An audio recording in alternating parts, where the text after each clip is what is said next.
Град Скопје го раскина договорот со Слобода превоз, а долгот остана неисплатен. Приватниот превозник бараше решавање на проблемот, но без епилог. Со протести и блокади го бараат долгот од над 1,5 милиони евра за да може да возат по скопските улици.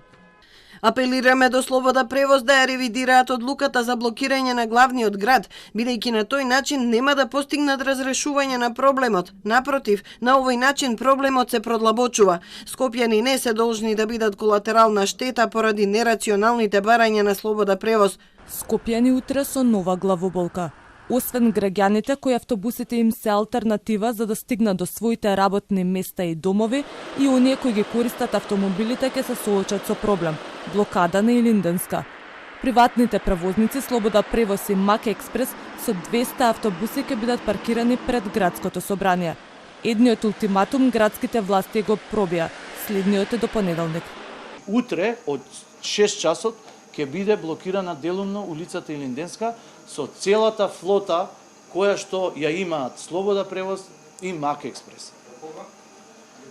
До кога не можеме да кажеме, ќе видиме, ќе покаже утрешниот ден и од тоа ќе зависи дали тие ќе продолжат и за време за викендот и дали ќе продолжат не дали, него ако не се случи ништо, секако дека ќе продолжат и понеделник. И додека првиот човек на јавното собраќајно предпријатие Александар Стојковски тврди дека ова предпријатие нема долг кон приватните превозници, Ленин Јовановски контрадиректорот. Долгот од доаѓање на градоначалничката Данила Арсовска е зголемен за 3 пати повеќе. Покажуваат картиците кои што се сметководствени, аналитичката картица на јавното собраќајно предпријатие која што ја имаме добиено вчера на 30.11.2022 во 10 часот 53 минути и 57 секунди. Состојбата што стои кај нив укажува дека има долг од 61 милион, овде ќе го прочитам подобро, пошто слабо гледам, 812.593 денари.